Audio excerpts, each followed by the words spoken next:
Hi class, in this video I am going to show you how to navigate the course. So when you go to our course, this will be the home page and this will be the first thing that you see. So one of the first things you want to do is you want to go ahead and click on the DACC supplement, which provides information about DACC and other areas as well. And you also want to go ahead and read the syllabus for this course. Now, if you want to download the syllabus, you can go ahead and click on syllabus, or you can go ahead and click on the magnifying glass and it'll show a preview of the syllabus. So after you've downloaded the syllabus and read it, the next thing you want to do is you want to click on Introduction to the course. Now, this page is going to provide some important information.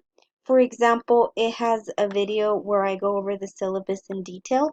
It is a little bit long, but I really did want to go into detail regarding everything about the course, assignments, policies, things like that. Then, of course, you will find this video, the course navigation video, which shows you how to navigate the course. And then you will find information about the modes of communication.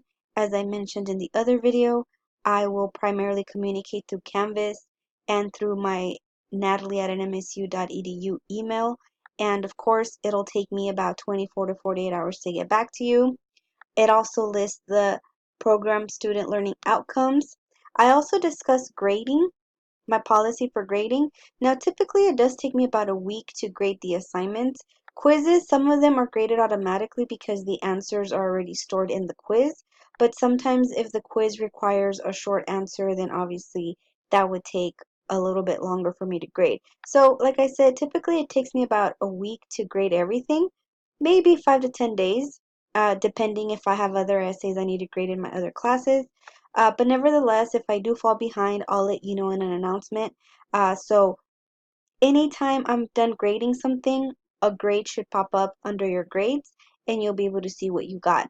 Um, Sometimes I have students who email me and they say I can't see my grade, and then I go and check and I have entered a grade for them.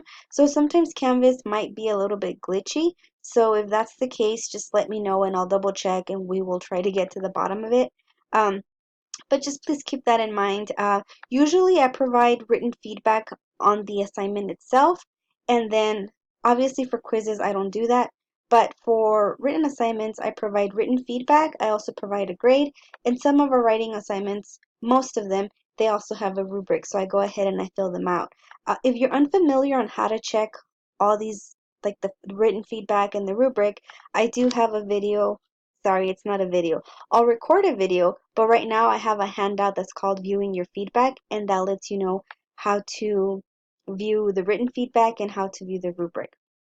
I also offer extra credit during the semester, so if you want to know how to get extra credit, make sure you click on the extra credit options and policies. Basically, what I offer extra credit for is if you take one of the major essays, like for example, if you were to take the profile, the editorial, or the research paper, if you go to the tutoring center, to the ARC Tutoring Center, and you meet with a tutor and they review your essay, you will get 5 points extra credit on that assignment. And you can go as many times as you want, but you only get 5 points extra credit. Now, I also offer extra credit if you go to a college event. So I will let you know about events going on at DACC, but if you go to workshops or an event that's sponsored by DACC, if you go and you write a summary about the event, you get 10 points extra credit.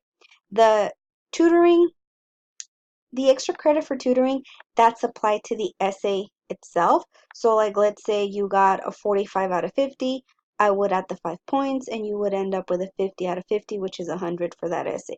However, if you go to an event and you get 10 points extra credit, that is added to the overall grade. So it would be added to your grade, and then I would average it out by the total points. So like I said, if you have more questions, just go ahead and click on this. If you go to the tutoring center, I do have a form that I ask you to fill out. It is your responsibility to fill it out, not the tutor, so make sure that you fill it out. You don't have to fill it out before, but you do want to make sure that you fill it out after your tutoring session, and you want to go ahead and submit it with the essay that you want extra credit for. I also go ahead and provide information about textbooks and reading material. We don't have a required textbook for this class. All the readings are linked on Canvas under modules.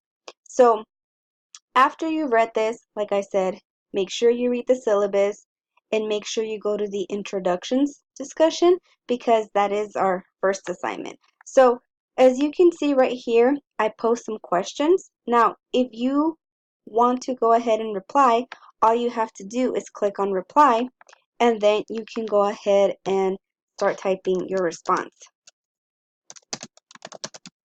So as you can see, once you're done with your response, you can just click on post reply and it will post and everybody in the class will be able to see it. And then for this assignment, since it's our first assignment and we have a short week, you only have to reply to one person. But just keep in mind that from now on for the rest of the semester, you do have to reply to two classmates. And also, all of our discussions have a rubric attached. So if you want to see the rubric, you can just click on Show Rubric and it lets you know how the discussions will be graded. So after you've looked at the syllabus and you've looked at the introductions discussion, you want to go ahead and you want to go ahead and click on modules. And modules is the easiest way to navigate the course. I always have a lot of students that want to go to files, but there's a lot of files, so you would have to scroll through them and sometimes it's hard to find the right one. So it's just best to go to modules. I organize the modules according to weeks. So for example, for week 1, you should review this entire module. And then it concludes by having a quiz and in the introductions discussion. So basically, you should read all of this, and then at the end of the module, you should take this quiz and post your introduction in the discussion post. Now, when it comes to week 2, again, this is what you have to read right here, and then by the end of that week, you should write reading response number 1. So that's something that you want to go ahead and do. Like I said, it's a little bit more difficult if you go to files and try to find the information there. So the modules are organized according to the weeks, and also your syllabus is organized according to weeks. So the modules and the syllabus match. And for example, week 3, you should read these 2 assignments and post in the discussion.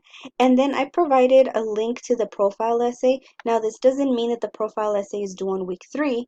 It's actually due on October 6th, but basically what this means is that I'm assigning it on week 3. So you want to go ahead and read the instructions just to make sure that you get started on the assignment as soon as possible. And if you scroll down, they're divided by all the weeks. Obviously, I might still add some things here and there, but for the most part, the modules are complete. At the very end, after week 16, I do have a writing tools module. So if you need help with thesis statements, grammar and punctuation, please consult this module. And then I also have an APA and research tools module. Like I told you before, this class comes after English 111, so you are expected to know APA. But if you're a little bit rusty and you need a refresher, I do have some APA sites that can help you. I also have information on how to incorporate sources, how to search the internet. Since we are going to be doing research, it's important that you know how to evaluate a source to make sure that it's credible. So, like I said, you really want to go ahead and visit the modules just so that you know how everything's organized and so you can find information a lot easier. Another place you want to visit weekly are the announcements. I post weekly announcements on Mondays, and here's our first announcement, which is welcoming you to the course. And basically what I post in the announcements is I post what we're supposed to do for that week. So right here you can see for this week we have these 2 assignments due, and I also provide updates. I sometimes send out announcements. If there's an event coming up that counts towards extra credit, I'll send you an announcement. So it's very important that you check them weekly. You know, we have the modules, we have the syllabus, all of the assignments are there, but sometimes people forget or they forget that the essay is coming up. So in the announcement, I'll say, make sure you read the profile instructions because it's due in 2 weeks. Or the next week, I'll say, don't forget your profile essay is due next week. So, I provide reminders as well. So it's important to check the announcements to keep up with stuff like that. If I post any new content or there's any new information, then of course check the announcements. And sometimes I do send out emails if it's something really important that I think the whole class needs to know, like if a file's not working or I uploaded a file or something like that, then I do go ahead and post that. Something else that I do want to mention is I am going to add a discussion post that's called, it's kind of like a Q&A. So if you have any general questions that you feel the whole class, like for example, if you can't find a specific file or a file is not working, you can go ahead and post a question on that general question and answer forum that I'm going to be posting. And of course, the other thing that you want to make sure you check frequently are your grades. Now, I'm not going to click on that because obviously it'll show my whole roster, but grades is something that you do want to check periodically just to make sure that you are up to date. And anytime I grade something, your grades will be updated. The last thing I want to mention is I want to mention the ARC page. So if you want to go to tutoring in person, you can click on the ARC page just like I did, and it will redirect you to the actual Academic Readiness Center page where you can find the information on workshops and tutoring. So if you want to know what time the tutors are available at which campus, you can just go ahead and click on them. Like for example, if you're at the Gadsden Center and you want to know what times they are open, you can just go ahead and click on the link and it'll tell you the hours of operation. Something else I do want to point out is that they do offer online tutoring. So with online tutoring, I have to add you to their Canvas online page, but if that's something that you're interested in doing because you're not on campus, I can add you to the online page and you can still get extra credit for attending tutoring. It'll just be online. So here under workshops, you'll see the schedule of workshops, and these count towards extra credit if you write a summary. So again, they offer workshops at pretty much every campus. So they'll be updating this and you can see them. So if you go to a workshop and you write a summary, you get extra credit. You just need to make sure that the summary is submitted 1 week after the workshop. So for example, this sounds like a really interesting one, identifying fake news. It's on September 11th. So if you go to that workshop and you write a summary, you will get 10 points extra credit, but you need to make sure that you submit it a week after September 11th. So submit it within a week. So this concludes our navigation video. As I mentioned, pretty much what you want to make sure you check frequently are the announcements. I think that modules is the best way to access information in this course. So like I said, definitely use modules. You can use files, but like I said, I have a lot of files on there, so it might be a lot harder to find information. So definitely check announcements, check your email, check modules, and check your grades pretty frequently. Whenever we take quizzes, the quizzes will be right here. So you just need to click on quizzes. And right now I've only published one. The other one is about to be published. So you would click on it and then make sure you don't start a quiz until you're actually ready. And of course, make sure that you take a quiz on a computer because I always have students who take quizzes on mobile devices and sometimes the quiz does not go through. So I hope this navigation video was helpful, and if you have any questions, please let me know.